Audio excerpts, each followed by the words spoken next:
जो हाथ जोड़ो और मैं बताता हूँ। अब आपको एक रहस्य की बात बताता हूँ, आप उसके बारे में कुछ ना समझिए। मैंने उस जमाने में, जो मैंने आज से मैं आपको कह रहा हूँ कि 93 यानी कितने साल हुए, 40 साल हुए शायद, तब बहुत यंग था और आपके जैसा ही अप्सरा की साधना में करता था। गुरु जी बोले मैं भी अप्सरा साधना किया हूँ, तो करते करते इन मुद्राओं को करता था। हमने एक बार सोमैया कॉलेज में गुरु जी ने शिविर आयोजित किया था, 93 की बात कर रहा मुंबई में, और मेरे साथ शायद 15-20 लोग थे। हम सब लोग साधना के लिए गए। उसके बाद हम माता महालक्ष्मी मंदिर जो मुंबई में है उसको देखने के लिए गए। मेरे साथ और भी लोग थे। अब बैठे बैठे चुप तो नहीं बैठता था, कभी अप्सरा मंत्र बोलना या बैठे बैठे अप्सरा की मुद्रा डालना। अप्सरा को आह्वान मुद्रा होती है। अभी आह्वान मुद्रा की आपको बताऊं तो आह्वान मुद्रा ये कमल, इसको कमलावर्तन करते हैं इसको, और इसको घुमा के ऐसा करते हैं तो ये कमलावर्तन आर्यावर्त होता है। इन सभी को उंगलियों को बताकर अगर इसको सूचित किया जाए, मध्यमा उंगली को ऊपर बताया जाए, तो अप्सरा कहीं भी हो ऊपर से आकाश से नीचे उतरती है, ये कहा गया है। अब गलती से मैं चलते चलते अब महालक्ष्मी को देखने के बाद अप्सरा मुद्रा बताते बताते चलते जा रहा हूँ। देख रहा था कि मैं रोड के उस पार हूँ और रोड के इस पार एक औरत पिंक कलर की साड़ी है, जिसकी नीली नीली आंखें है, बहुत गोरी है, वो चल रही है और जैसे अपनी जल्दी गुरु जी को आपने पहचाना तो औरत आपको देख रही है। मैं पहले देखा मैं कोई नहीं, ये बोला कोई होगी ऐसा ही। अब बाद में चल रहे हैं, हम जहाँ पे जा रहे हैं सब लोग मेरे साथ बैठे हुए थे, बोले गुरु जी कोई होटल में बैठ के खा रहे थे। मुझे याद नहीं आ रहा कि ये औरत कौन है, मुझे किसको पहचानता कैसे हूँ मुझे पता ही नहीं चला। बाद में जब हम होटल में जाके बैठे, शायद पूरी और आलू कुछ खाना था, 5 मिनट में देखते हैं तो औरत सामने आके बोली क्या मुझे भी खिलाए, कब मैं तू है कौन, बोलते तो अभी बुलाया और अब बोल रहा मैं हूँ कौन, मैं कब बुलाऊं। अब मुझे तुम्हें ये मुद्रा बताने के लिए डर लगता है कि कहीं मुद्रा बता दो और आ गई तो आप सब देख नहीं सकते, मैं तो देख सकूंगा, लेकिन बता रहा हूँ जब इस मुद्रा को सिद्ध करते हैं तो हम कहीं भी, आपको लगता है कि अप्सरा कोई आकाश से उतरा ही नहीं आएगी, आकाश कोई भी देवता भी, आप विष्णु को या 4 हाथों वाले विष्णु को नहीं दे सकते, लेकिन राम को देख सकते, उसने अवतार लिया है, मानव का अवतार लिया है। कृष्ण को 4 हाथों में नहीं देख सकते, लेकिन कृष्ण को 2 हाथों में आप पृथ्वी पर उतरते हैं। मीराबाई ने भी देखा है और उनके सुदामा पुत्री ने भी देखा है, बहुत सारे लोगों ने कृष्ण का दर्शन किया है। आप अप्सरा भी तुम्हारे को सशरीर औरत का रूप धारण करके आपके सामने आएगी, आप उसे पहचानेंगे तो बात अलग है।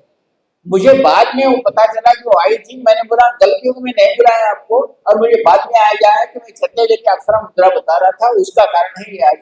तो आपको ये अप्सरा मुद्रा जंगल में जब आप अकेले जाते हैं तो इसको सिद्ध हुआ, तो उस मुद्रा को बताने के बाद जरूर अप्सरा हमारे को आकाश से उतरते हुए कोई ना कोई मनुष्य में स्त्री है अपना प्रवेश कर अपने सामने आती है, वो बहुत सुंदर होती है, जिसके कारण हमारे लिए इसका उसका प्रभाव होने लगता है। तो मैं आपको इसको बता रहा हूँ, आप अगर मुद्रा नहीं बता सकते तो मैं उसमें आपको मंत्र भी दिया हूँ, अप्सरा साधना का अप्सरा रखने के बाद उसके ऊपर सुगंधित फूल रखो। मुद्रा नहीं बता सकते हैं तो आपको ये मंत्र बनाना है, दक्षिणा सर्वम सावधान, यह मंत्र 5 बार बोले और उसके बाद उससे अप्सरा आह्वानित होती है, और अप्सरा को पास आने के लिए कहने के लिए ओम सर्वसिद्धि भोगेश्वरी स्वाहा, इसको भी 5 बार बोलना है। अप्सरा बुलाने पर भी ना आए तो क्रोध भैरव का सहन, मैं भैरव का मंत्र ले लिया, उसको सहन करना है, और क्रोध अपने मुख में गुस्सा लाकर करना चाहिए। तो कैसा आदमी नहीं बोल, ये बोलते हुए ओम भीम आकट टकट टकट हुम साफट, ऐसा बोलते ही आना है। अगर नहीं आए तो विश्वास करके कि सिर पे 100 खंडन हो जाए, ऐसा ही विश्वास करने का मंत्र है कि उसे बुलाना किस तरह चाहिए। पेश करने के बाद क्रोध मुद्रा के एक जगह मात्र स्तुति शतखंड भी शिव्य तथा गच्छति, वो इसी प्रकार आना है। अगर वो नहीं आती है उसका 100 टुकड़ों में बढ़ जाएगा, ऐसा विश्वास कहते हैं। ये विश्वास का प्रणीत मंत्र है कि अप्सरा को आना ही है। इसके बाद हम कहते हैं कि हे अप्सरा तू पास आई तो तू मेरे पास आ जा, एक गोलाकार बनाकर उसमें एक पुष्प रखते हैं, उसको आह्वान करने के लिए। इस गोलाकार मेरे सामने पानी से बनाया है, रंगोली से बनाया है, कुछ से बनाया, हल्दी से गोलाकार बना दे और उसमें पुष्प रखते हैं और कहे कि अप्सरा इस गोलाकार में तू आ जा। उसका मंत्र है ओम संबंध संबंध समावेश अनेक मंत्र ने वेस्ट, ओम ये मंत्र बोलते हुए राउंड गोला खींचे और उसमें पुष्प रखें। उसके बाद हम उसको कहें कि तू यहाँ इसके पास सामने आ जा, तो मंत्र 11 बार बोले और उसके बाद उसे कहें ओम चल चल वशमाना ये अप्सरा तो आगे है तो चल मेरे साथ चल, ये बोलने की शक्ति आपको रखना चाहिए। आपको अगर अप्सरा आती है तो आपको देवता की बात करके आपके शरीर को सुंदर करा के आपके शरीर को अमृतमय बना के, क्यों मैंने आज तक ये कभी बताया नहीं था कि अप्सरा को सिद्ध करने का एक विधान है। मैं आपको चाहता हूँ कि आज रात में 12 बजे के बाद जो अप्सरा साधना करना चाहिए, फिर इसमें जैसा लिखा है वैसा अष्टभैरव मंत्र को 108 बोले और इस मंत्र को बोलते हैं अप्सरा मंत्र का केवल 3 माला जप करें और यहाँ से जाने के बाद अब अकेले बैठकर कहीं जंगल में इस मंत्र को करें। मैंने अप्सरा मुद्रा आपको बताई है, फिर भी अप्सरा मुद्रा आपको अकेले में कर मैं बताता हूँ जैसा मैंने अप्सरा मुद्रा कठिन है। अप्सरा मुद्रा को अगर हम करते हैं तो मुद्रा मात्र से वो आकर्षित करते हैं।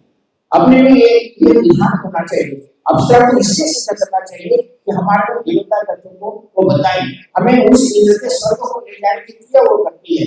कहते हैं कि तिलोत्तमा अप्सरा को सिद्ध किया जाए तो अपने पीठ पर साधन को रखकर वो स्वर्ग तक ले जाकर स्वर्ग को बताकर लाती है। ऐसा तिलोत्तमा अप्सरा के बारे में कहा गया है। ब्रह्मा अप्सरा जो है इस संसार में तुम्हारी सुंदरता प्रदान करती है। नाभि दर्शन अप्सरा ये तुम्हारे शरीर की स्फूर्ति को ला देती है। ऐसे अष्ट अप्सराएं हैं, तिलोत्तमा है, ब्रह्मा है, गुरुषि है, लेकिन एक गुरुषि ही एक ऐसी अप्सरा है जिसको एक बार सिद्ध करके और गलती से अपनी पत्नी के साथ भी तुम अगर मजाक करके उसके साथ कुछ छेड़ते हो तो तुम्हें श्राप देकर चली जाए। ऐसा कहा गया है गुरुषि की अप्सरा से वो केवल कहती है कि प्रेम करना तो मुझसे कर एक मत कर, लेकिन बाकी अप्सराओं में ऐसी स्थिति नहीं है। चाहे स्त्री हो पुरुष हो, इस साधना को संपन्न इसलिए कर सकता है कि तुम्हारे शरीर को कायाकल्प कर दे। आज रात के 12 बजे के बाद इस कार्यक्रम में मैंने जैसा दिया है, अगर आप मुद्रा करते हुए देखते तो केवल मंत्र पढ़कर करें, यहाँ करें। मैं देखता हूँ कि अप्सरा कैसी नहीं आती, उसका क्या कारण है, कैसा करना है, आपको सिद्ध करवा के ही भेजूंगा। इन मुद्राओं को आपको इस साधना को करना है, जो साधना संपन्न करना चाहिए, लेकिन अकेले में करो। अप्सरा सारे आपको समूह में बैठे अकेले में आएगी, आप 6 महीने सबको मार के जाएगी। अकेले में अकेले आएगी तो ठीक है, 4 समूह में बैठकर अप्सरा बने, लेकिन यह साधना इसलिए कह रहा हूँ यहाँ करना चाहिए। यहाँ इस आश्रम को आपने देखा है, मैंने बहुत बार भी कहा है, मैंने अष्टभैरव से गुरु कृपा से बंधन करके रखा है। यहाँ कोई दुष्ट शक्तियां नहीं आती और साधना करने वाले देवताओं को यहाँ आना ही आना है। इसलिए मैं जो यहाँ साधना करने की बात कहता हूँ, इस साधना का मार्ग है, विकट चेतना है, साधना करवाने के लिए ही रखा हूँ। और यहाँ अष्टभैरव से बंधन करके रखा हूँ कि दुष्ट शक्तियां यहाँ ना आए। हमारे आश्रम में आप देखते हैं बहुत सारे लोग विचरण करते हैं, रात में 12-1 बजे भी आते जाते रहते, कोई दरवाजा खुला है, पूरा जंगल पड़ा। अब आज नहीं 25 सालों से चला रहा हूँ, और वो रहने के कारण यहाँ दुष्ट शक्तियां आती नहीं, और जो दैविक शक्तियां आती हैं उसको हम योग्य हो तो दर्शन कर सकते हो, आकाश में हो, पृथ्वी पर हो। इसलिए मैं एक बार यह अप्सरा साधना यहाँ संपन्न करो, ऐसा मैं रात में करता हूँ। अष्टभैरव मंत्र 108 बार और अप्सरा मंत्र 3 बार। केवल इन मंत्रों को बोलकर आपके सामने अप्सरा यंत्र रख लो, एक सफेद कपड़े पर अप्सरा यंत्र को रखो, सफेद फूल अत्तर लगाओ और रात में 3 माला मंत्र इन आह्वान मंत्रों से मंत्र करते हुए करो और देखो आपको उसका परिणाम या उसका परिणाम क्या होता है। मैं आशीर्वाद देता हूँ कि आपको आपके जीवन में बहुत सारे लोग कहते हैं, बहुत बार हमारे अयोध्या के साधक, यूपी के साधक है, 8 बार अप्सरा साधना कैसे होगी। आपको एक बार नदी किनारे जंगल में जाकर इस मुद्रा के साथ करो। आपके अष्टभैरव निश्चय करो, कह रहा हूँ कि आपके जीवन में कोई पाप हो या तो गलती में आप अप्सरा को कभी चिढ़ाए हो या अप्सरा को सताए हो। अप्सरा कभी भी स्त्रियों को सताने वालों के पास अप्सरा नहीं आती, स्त्रियों को धोखा देने वालों के पास अप्सरा नहीं आती, ये बात याद रखो। और ऐसे पापों को मिटाने के लिए अष्टभैरव को याद करना चाहिए, अष्टभैरव को मंत्र को करना चाहिए, ताकि हमने वो गलतियां कुछ की हो हमारे जीवन में तो उन गलतियों का पश्चाताप हो और अप्सरा हमारे पास आए। इसलिए अष्टभैरव मंत्र को 108 बार बोले, उसके बाद अप्सरा को की साधना रात के 12 बजे करें। ఈ అప్సరా యంత్రం అప్సరా సాధనను ఎవరైతే మన శరీరాన్ని కాయకల్పం చేయదలుచుకున్నారో, రోగం లేకుండా శరీరాన్ని తపస్సు చేయడానికి అర్హత గల శరీరంగా చేయదలుచుకున్నారో, ఆ శరీరాన్ని ఒక సామర్థ్యవంతమైన శరీరాన్ని ప్రాప్తం చేయదలుచుకున్నారో వాళ్ళు ఈ సాధనను చేయగలరు। అప్సరగా మన శరీరాన్ని అడుగులో ఉన్నా సరే ఏ అష్టభైరవుడి భయం లేకుండా చేస్తారు। అప్సర శరీరాన్ని కాయకల్పం చేసి అమృతమయం చేస్తుంది। అందుకని ప్రతి ఋషి కూడా వశిష్ఠాశ్రమంలో కూడా కామధేను చేసినప్పుడు ఎప్పుడైతే విశ్వరథుడనే రాజు వచ్చినాడో తన 3000 మంది సైనికులతో భోజనం చేయడానికి ఆయన వడ్డించినప్పుడు కామధేను పిలిచి ఆయన అడిగినప్పుడు ఆయనకు వెండి పాత్రల్లో ఐశ్వర్యాలతో కూడిన మరి అన్ని భోగాలతో కూడిన అన్నాన్ని ప్రసాదాన్ని భోజనాన్ని ఆ రాజు కల్పించిన వశిష్ఠుడు కామిన అప్సరసలు వడ్డించాడు. ఏంటంటే అప్సరస దాసీ భవతి, ఒక ముద్ర ఉంది, ఆ ముద్రతో ముద్ర చూపించిన అప్సరస మీకు దాసీగా పనిచేస్తుంది, మీరు ఏం చెప్తే అది ఉంటుంది అని శాస్త్రం నేను నాతో అనడం నేను ఈ దాసీగా చేయడం చెప్పబడింది.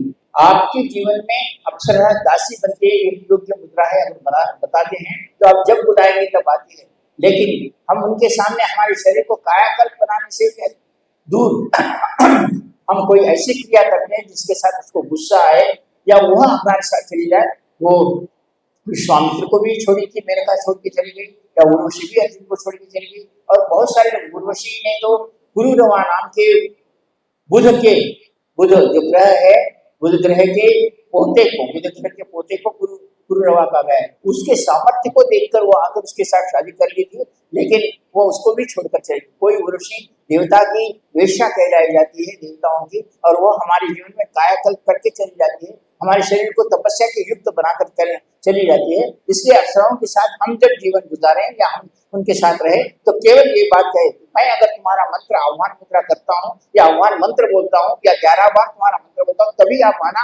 हर समय मेरे साथ रहकर मुझे छेड़ना नहीं और मेरे को बिना मंत्र करते हुए मेरे पति पत्नी परिवार को खराब करना नहीं। ये बात याद रख के अप्सरा मंत्र को करो।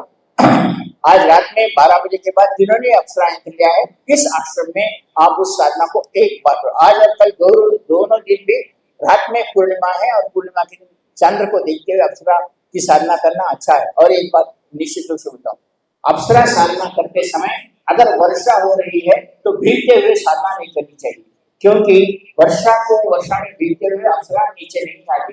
वो इंद्र का काम है, वो वरुण का काम है, इंद्र के वो देवता करते हैं। अगर वर्षा हुई तो साधना मत करो, वर्षा नहीं हुई तो आप कहीं भी आश्रम में जहाँ पेड़ हो, जहाँ जंगल हो, जहाँ आपको खुला मैदान दिखता हो, जहाँ चंद्र दिखता हो, वहाँ बैठकर आप अप्सरा साधना करते हैं। ఆశ్రమంలో ఎక్కడైనా చంద్రుడు కనిపించే విధంగా మీరు అప్సర సాధన చేయొచ్చు. ఒకటే 108 సార్లు మీరు భైరవ మంత్రాన్ని పఠించి ఆ తర్వాత అప్సరస ముద్రను కానీ అప్సరస మంత్రాన్ని కానీ చేసి 3 మాలలు మాత్రమే ఈ అప్సర మంత్రం మీ దగ్గర ఉన్న నేను ఇచ్చిన మంత్రంలో అప్సర మంత్రం చేసిన అష్టాక్షర మంత్రాన్ని 3 మాలలు చేసినట్లుగా మీరు స్వయంగా చూడగలరు. మీ జీవితంలో ఎప్పుడైనా ఒంటరిగా ఉండి నదీ తీరంలో కానీ సముద్ర తీరంలో కానీ అడవిలో కానీ ఒంటరిగా ఈ సాధన చేయించి మీరు నిజమైన అనుభవాన్ని పొందండి.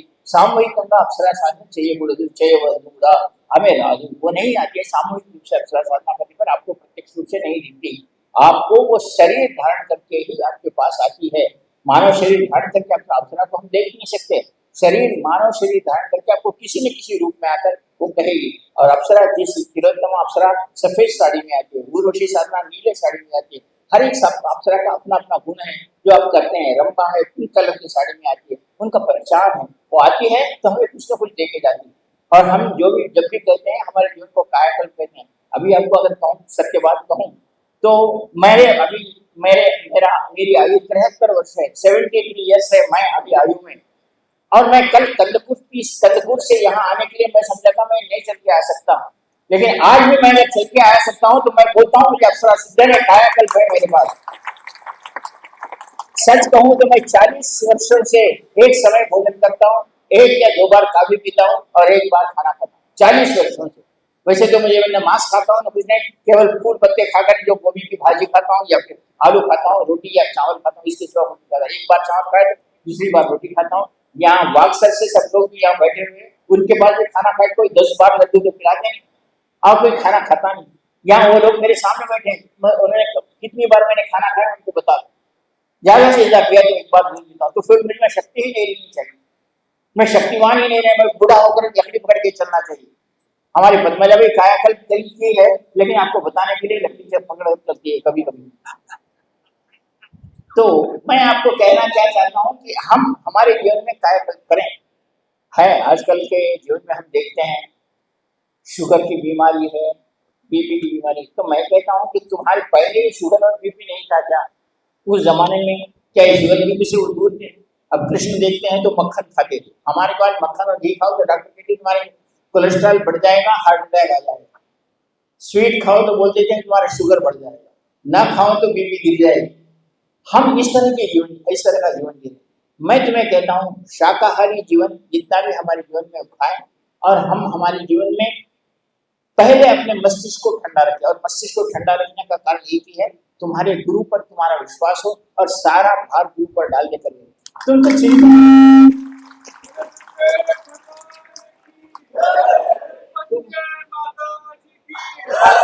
हर क्षण चिंता करो। बेटा नहीं पढ़ा, आपको चिंता लगी, बीवी गाली दी, चिंता लग गई, बीवी मारी, चिंता लग गई, बीवी को आप मारे, चिंता हुई, आपकी ये चिंता है, बीवी नहीं की चिंता है।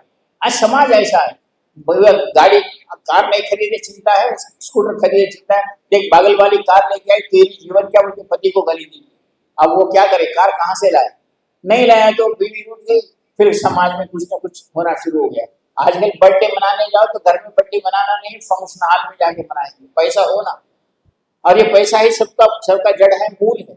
हम हर तरीके से तृप्त नहीं हो रहे, और जिसके घर में तृप्ति हो, मुझे गुरुजी ने दिया है, उस गुरुजी के साथ मैं जीवन में तृप्त हूँ, ये बात जिसमें आई, मैं समझता हूँ उसके जीवन में कि रोग भी आए तो उसका आत्मशक्ति उसे चलाती है, आत्मबल उसे चलाता है। मैं ऐसा नहीं कहता कि मैं रोगी नहीं हूँ, और जिसके जीवन में ये बात है कि मेरे गुरु है तो उसके जीवन में सब कुछ है। मैं आपको यही बात कह रहा था, आप एक ही अवसर सामना नहीं कर रहे। हमने देखा है कि संसार में सबसे सुंदर इस संसार में जीवन था, तो एक बार सद्युम्न नाम के एक राजा थे। वो सद्युम्न नाम के राजा इस संसार में वो बुध के पुत्र थे, बुध ग्रह के पुत्र थे, और वो बहुत अच्छा राज्य करते थे, बहुत अच्छा राज्य क्या करते थे। तो उनको एक बार चलते चलते अपने सैनिकों के साथ गए, ऐसे ही जंगल में जैसे आप जाते हैं उसे जंगल में, हिमालय के पास एक जंगल में गए, और उन्होंने देखा कि बहुत सुंदर नंदनवन के जैसा वन है। वहां जाकर उन्होंने देखा कि अच्छा सा पानी का पोखरा है, जो तालाब जैसा कहते हैं आप, और उन्होंने कहा कि उसमें स्नान करने के लिए उतरे। जैसा ही उतरे वो स्त्री बन गई। अब उनको चिंता लग गई कि मैं राजा और स्त्री बन गया, ये कैसे हो गया। हमारा साइंस आज इसे नहीं मानता, लेकिन हमारा पुराण कहता है, और यह आपको इसको देखना है तो वासुकी ताल के सामने अगर आप जाओ तो आज भी वो ताल है, लेकिन वहां हम जा ही नहीं सकते। बहुत लोगों का अनुभव है वहां कि वहां उस पानी को पिए तो हमारे शरीर में चेंजेस आते हैं, पुरुष स्त्री हो जाता है, स्त्री पुरुष हो जाता है। अब करना है तो कभी जाके देख के आना, बहुत अच्छा है। तो जब वो सद्युम्न नाम का राजा स्त्री हो गया तो उससे बहुत निराशा हो गई। अब वो मुंह बताने के लायक नहीं रहा, आंखों में पानी आने लगा, और वो कहा कि ऐसा हुआ कैसा। वो वही घूम रहा था कि जंगल में आप जाकर राज्य में मुंह कैसे बताऊं। तो उस समय एक किसी कारणवश बुध ग्रह नीचे उतर के आए और देख रहे थे। जब उनको स्त्री के रूप में देखा तो वो उनके मोह हो गया, उनके साथ मोह हो गया, और उन्होंने कहा कि हम दोनों शादी कर लेंगे। अब राजा स्त्री हुआ है, वो बोला किसके साथ शादी कर लेंगे तो आगे मेरा क्या हुआ, लेकिन मोह के कारण दोनों की शादी हो गई, और उनको पुत्र जन्मा, उनको पुत्र हुआ, उसका नाम था पुरुरवा। बहुत सुंदर था। अब बुध का पुत्र कितना सुंदर होना चाहिए, वो तो हुआ।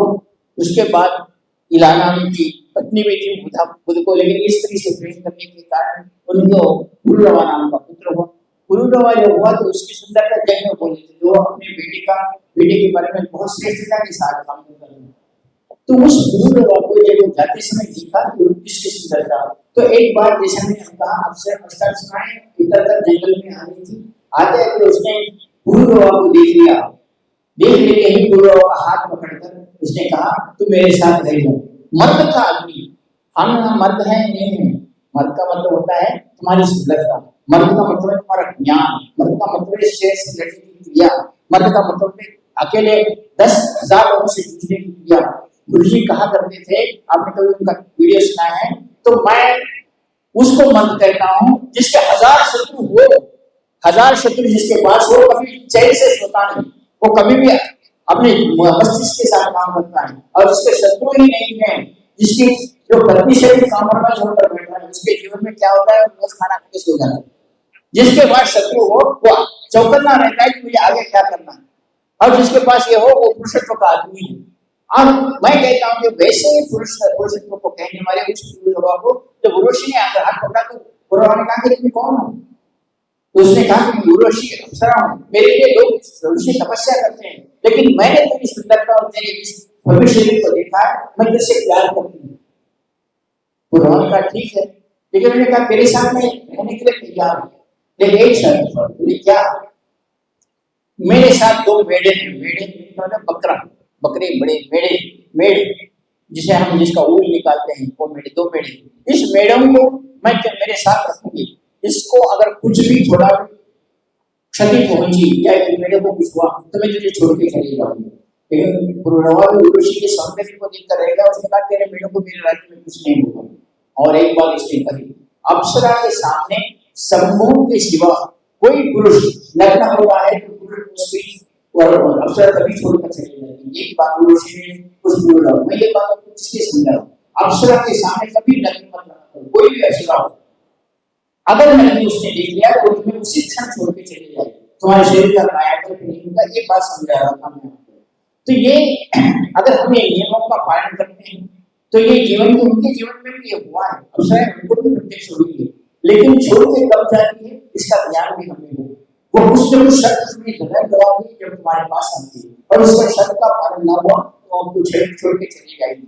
इस बात का ध्यान करते हुए अप्सरा की साधना हम अपने जीवन में करनी चाहिए।